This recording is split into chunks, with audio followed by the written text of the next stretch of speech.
Assalamualaikum warahmatullahi wabarakatuh. Perkenalkan, nama saya Erhan Supriyatna dengan NIM 2010035.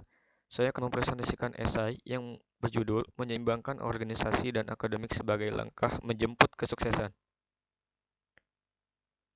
Latar belakangnya ialah kurangnya pemahaman mahasiswa tentang pentingnya menyeimbangkan organisasi dan akademik di masa yang akan datang, yang akan berdampak pada kualitas diri yang turun, potensi diri yang tidak berkembang, dan pengalaman yang akan berkurang, dan menimbulkan pertanyaan apakah mahasiswa tersebut di masa yang akan datang akan sukses ataukah tidak. Oleh karena itu, penting untuk kita memahami cara efektif untuk menyikapi tantangan di masa depan untuk dapat meningkatkan potensi diri kita. Salah satunya yaitu dengan cara menyeimbangkan organisasi dan akademik. Pertanyaannya, benarkah organisasi dan akademik di kampus sepenting itu? Seperti yang kita ketahui, mahasiswa akan menghadapi dunia kerja setelah lulus dari perguruan tinggi. Hal yang sangat dibutuhkan di kala itu adalah kemampuan mahasiswa dalam hard skill dan soft skill. Di sini kita akan membahas tentang soft skill terlebih dahulu. Seperti yang kita ketahui, soft skill sangat berhubungan dengan organisasi. Apa itu soft skill? Soft skill itu ialah kemampuan pribadi yang dapat mempengaruhi hubungan, komunikasi, dan interaksi dengan orang lain. Kenapa sangat berhubungan dengan organisasi? Karena di organisasi kita secara tidak langsung akan membentuk sebuah soft skill dalam diri kita dan akan mengembangkannya. Soft skill tersebut berkaitan dengan SQ, yaitu spiritual quotient, dan beberapa penelitian menyatakan bahwa soft skill di dunia kerja lebih mendominasi daripada hard skill. Kajian Depdiknas RI 2009 menyatakan bahwa kesuksesan seseorang dalam pendidikan 85% ditentukan oleh soft skill. Kemudian beberapa penelitian yang dilakukan oleh negara-negara Inggris, Amerika, dan Kanada, terdapat 23 atribut soft skill yang mendominasi lapangan kerja, yaitu yang pertama inisiatif, etika atau integritas, berpikir kritis, kemauan belajar, komitmen, motivasi, bersemangat, dan seterusnya. Kita bisa dapatkan semua itu di organisasi. Kemudian apa manfaat organisasi itu? Yang pertama, organisasi itu mengasah kemampuan sosial kita.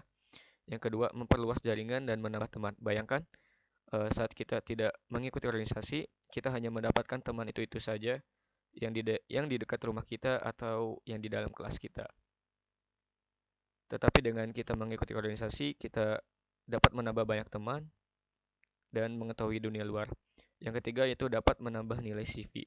Ya, di organisasi juga di CV itu terdapat pengalaman organisasi kita. Bayangkan kita tidak ada organisasi, itu tidak akan menambah nilai CV kita itu. Jadi organisasi itu penting.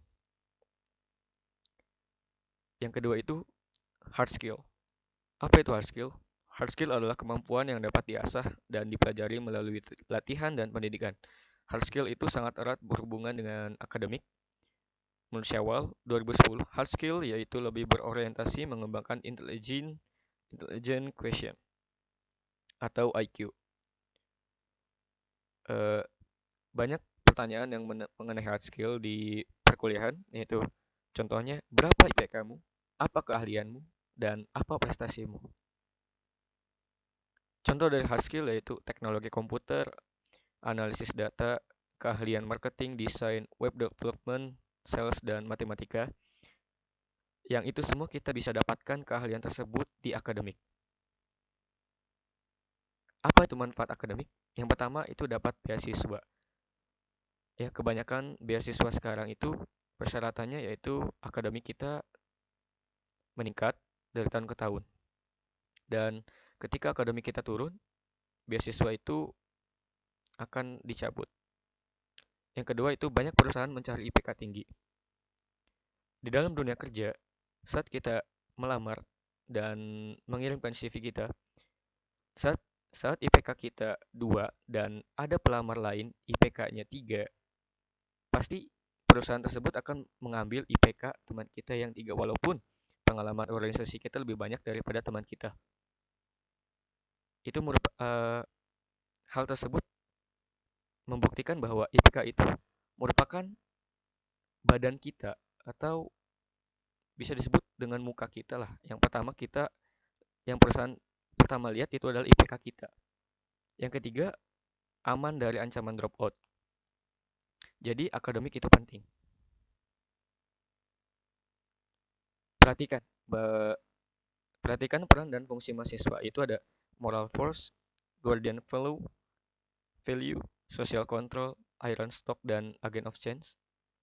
Jika kita memperhatikan peran dan fungsi mahasiswa kita secara baik dan mengimplementasikannya di kehidupan kita sehari-hari, mahasiswa sudah seyogianya sanggup untuk menyeimbangkan akademik dan organisasi, sehingga tidak terdapat lagi yang beranggapan bahwa tiap mahasiswa berhak untuk memutuskan menjadi mahasiswa akademis atau organisatoris. Ini terdapat gambar ilustrasi. Eh, Katakan tidak pada bukan seseorang aktivis tetapi IPK-nya rendah, dan katakan tidak mahasiswa IPK-nya besar tetapi tidak aktif di organisasi. Namun kita dapat, tentu mahasiswa bisa itu mahasiswa yang organisatoris dan IPK cum laude. Kita harus bisa itu.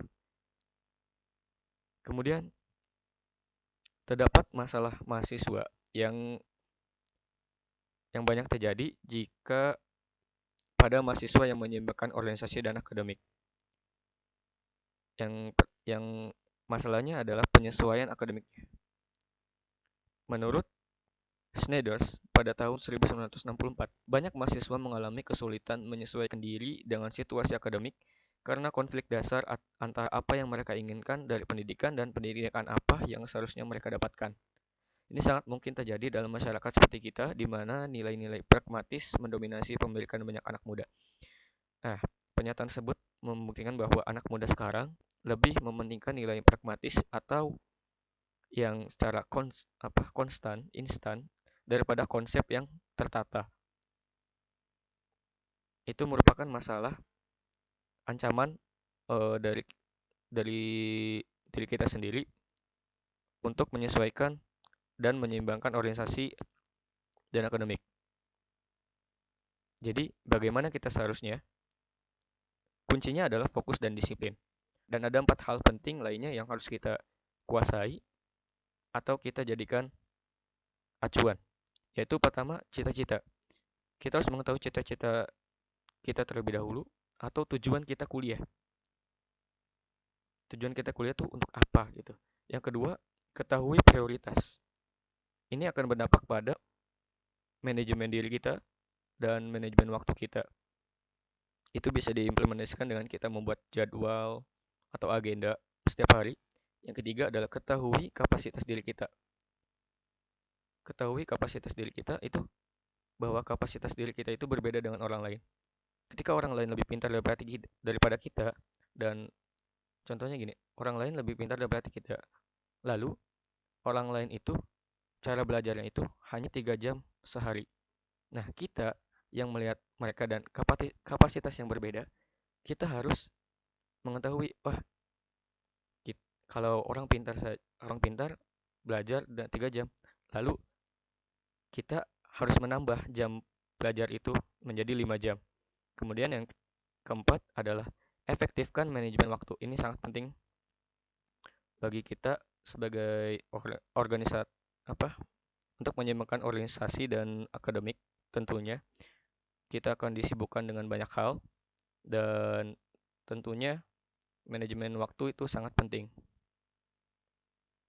Kemudian ada contoh tokoh masyarakat yang dapat sukses dengan menyeimbangkan organisasi dan akademik, yaitu Anies Baswedan sendiri.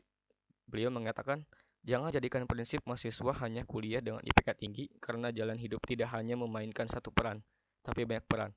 Nah, banyak peran tersebut dapat kita implementasikan, dapat kita dapatkan di dalam organisasi. Anies Baswedan tuh pernah pada SMA, Anies pernah menjadi ketua OSIS Indonesia pada tahun 1985. Yang kedua, Anies Baswedan aktif di gerakan mahasiswa seperti di HMI, Himpunan Mahasiswa Islam, dan beliau juga menjadi ketua umum Senat Mahasiswa UGM. Itu sangat aktivis sekali dan tentunya sangat sibuk. Tetapi beliau dapat menjalani dan bisa sukses sekarang ini. Nah, intinya organisasi itu penting, itu penting dan tentunya maksimalkan potensi diri kita. Melihat pentingnya menyeimbangkan organisasi dan akademik di kampus, maka kita harus mengetahui seberapa penting organisasi dan akademik itu sendiri.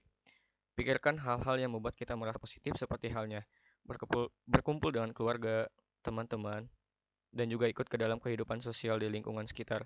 Karena dengan begitu kita akan terstimulasi untuk peka terhadap keadaan sosial. Hal ini dapat mendukung dari segi organisasi dan tentunya tetap menjaga nilai akademik. Selaraskan keduanya demi menjemput kesuksesan. Dari kita, oleh kita, untuk kita. Terima kasih. Wassalamualaikum warahmatullahi wabarakatuh.